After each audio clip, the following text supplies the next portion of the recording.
The divorce papers were signed on a Tuesday morning, inside the lobby of a building that no longer belonged to the man who handed them over. Mara Colton, 36 years old, regional finance director, and the woman who had quietly held her husband's family company together for the better part of a decade, accepted the envelope without a word. She did not cry. She did not raise her voice. She simply looked at her husband, at Keith Colton, 41, heir to Colton Industrial Supply, and the man his mother had spent 30 years shaping into someone who confused obedience for strength. And she said, "I'll have my attorney review this." That was all. Keith had expected more. His mother, Judith Colton, 67, the woman who ran the family like a board meeting and treated her daughter-in-law like a line item that could be cut, had expected more too. She stood near the front desk of the lobby, straight-backed, dressed in charcoal grey, watching with the quiet satisfaction of someone who had been planning this moment for years.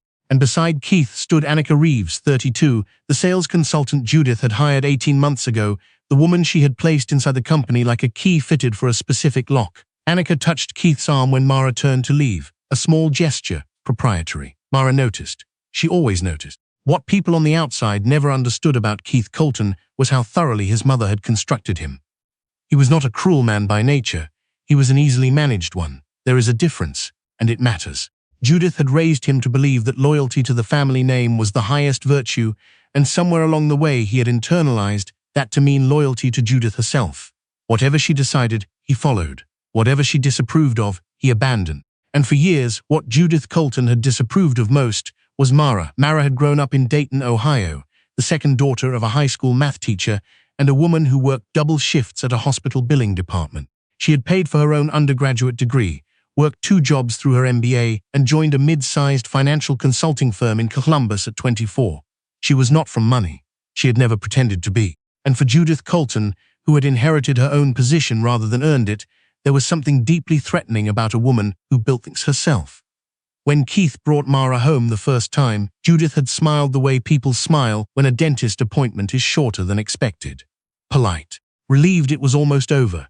She had assumed Keith would grow out of it. He did not, and they married 4 years later in a small ceremony that Judith attended and never fully forgave. The early years were difficult in the quiet way that slow erosion is difficult. No single dramatic event, just Judith at every holiday, reframing every conversation, placing small doubts like stones in a path. "Mara seems distracted lately, doesn't she? Do you think she's happy here?" "I only ask because I want the best for you both." Keith absorbed these things the way dry ground absorbs rain, slowly, completely, without realizing how changed he had become. By the time Mara understood the pattern, she had already spent 6 years helping Keith stabilize the company. Colton Industrial Supply had been his grandfather's business, built on wholesale distribution contracts across the Midwest. By the time Keith inherited a majority stake at 32, it was aging. The contracts were structured poorly. The margins were thin. The debt load, which Judith had never discussed openly, was worse than Keith knew. Mara had found this out by accident. A folder left on Keith's desk, a number that didn't match what he'd told her, a quiet conversation with their accountant that revealed the full picture. She had not panicked. She had gotten to work.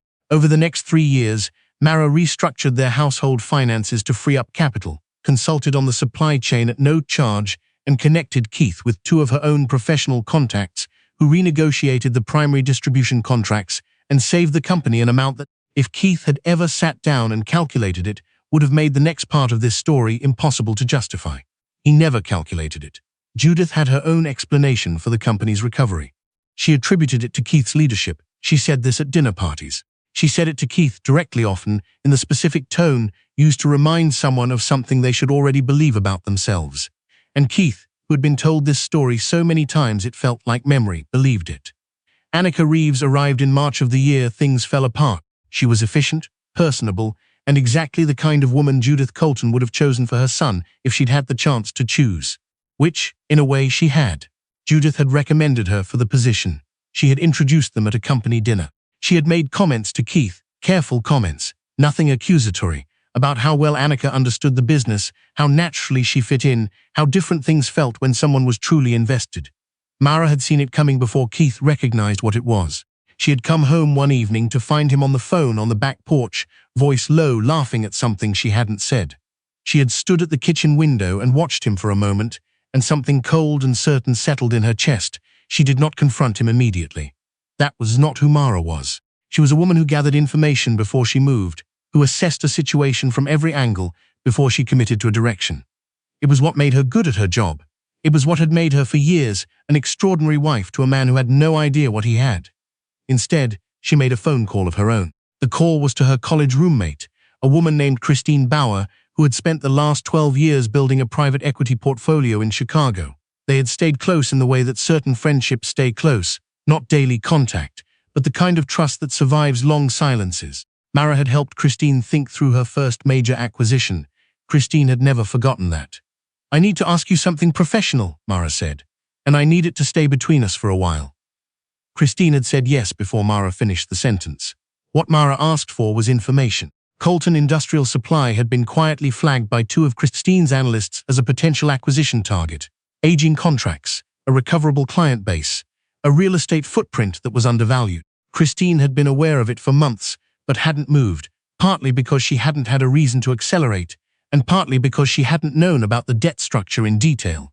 Mara knew the debt structure in detail. She also knew something else. 3 years prior, her father's estate had left her a sum of money she had never told Keith about. Not out of deception, but because Judith had made it clear early in the marriage that any asset Mara brought to the table would be treated as a contribution to Colton family interests, and Mara had quietly decided not to participate in that arrangement. The money had sat in a separate account, invested carefully, and had grown in the years since into something significant. Not controlling interest significant, not alone, but Christine had resources, and Mara had information and a personal stake, and the two of them together, structured properly through a holding company registered in Delaware under a name that had nothing to do with either of them, had the means to make an offer. They did not move immediately. Mara waited. She watched Keith come home later and later. She noticed the way Judith's calls had increased. Checking in, she said, on Keith, always on Keith, asking how he was handling the stress, whether he was getting enough rest. These were not questions about Mara. They had not been for some time. In November, Keith sat across from her at the kitchen table and told her he wanted a divorce. He did not say Annika's name. He said the marriage hadn't been working, that they'd grown in different directions, that he thought they both knew it. He said it the way people say things they've rehearsed, carefully, without inflection, as if emotion would make it harder to deliver. He had practiced this with someone. Mara suspected she knew who. She asked one question. "Is this what you want, or what your mother wants?" Keith looked at the table. That was her answer. She signed the preliminary paperwork 2 weeks later, moved into a furnished apartment in a neighborhood she'd always liked, and called Christine the following morning. "We're ready to move," she said. Christine's firm submitted the acquisition offer for Colton Industrial Supply in the first week of January through their holding company, Ridgemont Capital Partners. The offer was fair, not aggressive, not below market, but structured in a way that the current debt load made very difficult to refuse. Colton Industrial had been bleeding quietly for 2 quarters, and without the informal financial support Mara had been providing through the marriage, the connections, the renegotiated terms, the second-hand expertise that Keith had never attributed to anyone in particular, the bleeding had accelerated. Keith brought the offer to his mother. Judith told him to reject it. Keith brought it to his board, which consisted of 3 people, 2 of whom were long-time Colton family loyalists, and one of whom was a retired banker named Arthur Price, who had watched the numbers for 3 years and told Keith clearly that refusing this offer without a credible alternative would be a mistake. Keith chose his mother. He sent a rejection letter in the 2nd week of January, polite, firm, not personal. Christine and Mara had expected this. They waited. By March, 2 of the major distribution clients had renegotiated their contracts downward. Mara had known this was coming because she had known, from years of proximity, that those relationships were maintained largely through a contact she had introduced Keith to, and that contact had since grown closer to Mara than to the company. By April, the company's primary lender had sent a formal letter requesting a meeting about covenant compliance. By May, Keith had hired a turnaround consultant who told him, in language that could not be softened, that the company needed either a capital infusion or a buyer. Ridgemont Capital Partners submitted a revised offer in June. This one was lower. Keith called Mara. She did not answer that day. She called him back the following morning, early, before he'd had time to speak to his mother. "I don't know if you're aware," he said, "but there's a firm called Ridgemont that's been circling the company. We turned them down in January. They're back." "I heard," Mara said. "The terms are worse now." "That tends to happen," she said. "When you wait." There was a pause. "Do you have any contacts who might be interested in a competing offer? I know you know people in that space. I just thought." "Keith," she said. I think you should talk to your attorney before you make any decisions. He thanked her. He sounded tired. She felt something for him in that moment. Not love, not anymore, but something adjacent to pity, the kind that comes from watching someone be the author of their own undoing and being unable to explain to them how it happened. She did not tell him about Ridgemont. The acquisition closed in August. Judith Colton was the last to understand what had happened. She had been told the company was sold. She had been told the terms. She had been told the name of the acquiring firm. It was not until Ridgemont's managing partner sent a formal letter of introduction and attached the firm's organizational documents that Judith's attorney called her with the information she was not prepared for. The co-founder and a principal stakeholder of Ridgemont Capital Partners was listed as M. Colton. The M stood for Mara. The transition meeting was held at the offices of Colton Industrial Supply, which was now legally and entirely a Ridgemont property. Keith had been asked to come in to discuss the handover of operational documents and access credentials. He arrived with Annika and, to no one's surprise, with Judith. Mara was already in the conference room when they arrived. She was seated at the head of the table with Christine beside her and two attorneys across from her. She wore a navy blazer and had her hair pulled back. She had a cup of coffee and a legal pad. She looked by every outward measure like a woman at work. Keith stopped in the doorway. Judith spoke first. "What is she doing here?" Christine looked up from her documents. "Mrs. Colton is a principal of Ridgemont Capital. She's here because this is her company's meeting." She paused. "This is also now her company's building, so the better question might be what brings the rest of you in." "She has no right," Judith began. Mara set down her pen. "I have every right, Judith. I have the title documents if you'd like to review them." The room was quiet. Keith looked at Mara the way people look at something they recognize but cannot immediately name, like a familiar street that has been altered while they weren't paying attention. "You're Ridgemont," he said. "Ridgemont is Christine's firm," Mara said. "I'm a co-founder and principal stakeholder." She let that settle. "I've been involved since before the first offer. Since before." He stopped. He was doing the math. She could see it happening on his face, the slow and terrible arithmetic of months lining up in a sequence that now meant something different than it had before. "Before we signed the papers." "Yes." He sat down. Not in a chair he'd chosen, but in the nearest one, the way people sit when their legs make the decision before their mind does.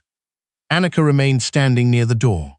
She had not spoken. She did not look like someone who had been prepared for this particular version of events. Judith recovered first, because Judith always recovered first. "This is a conflict of interest," she said. "You were still legally married when you—" "I was," Mara said. "My attorney has reviewed the timeline in full. The initial investment was made from separate premarital assets held in my name alone. The structure was reviewed by 3 independent attorneys and a compliance specialist. If you'd like to raise a legal challenge, I'd encourage you to speak with counsel first." She looked at Judith directly. "Though I think you'll find it's a difficult case to make." Judith's mouth tightened. It was the only response she had left. The handover took 3 hours. Keith signed what he needed to sign. The attorneys went through the documents in the particular efficient silence of professionals doing what they had been paid to do. Annika left before the second hour was done. She had, it turned out, been on a contract that was not being renewed. At the end of the meeting, as people were gathering their things and filing out, Keith waited until the room had mostly cleared.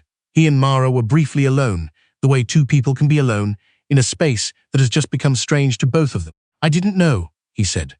"I know you didn't. I should have." He stopped, started again. "I should have seen what you were actually doing. What you were actually—" He shook his head. "All those years." Mara looked at him.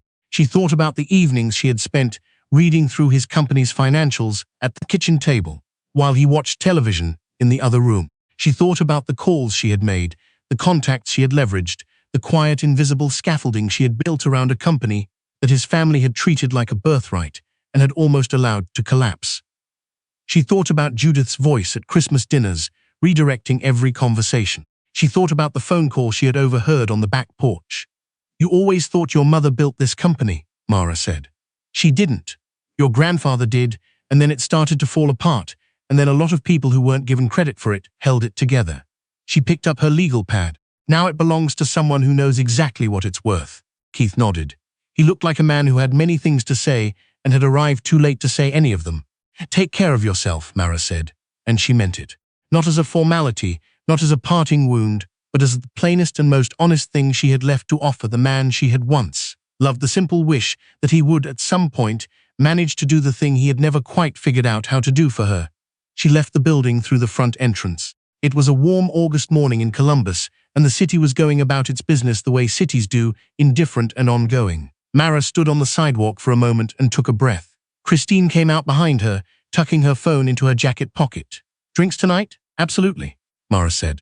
They walked to the parking garage together, and neither of them looked back at the building, because neither of them needed to. The name on the exterior signage would be changing in the next 30 days. The legal team had already filed the paperwork. The building would still stand on the same street, in the same city, looking more or less the same as it always had. The difference was simply who it belonged to now. And that, in the end, was the only thing that had ever really mattered.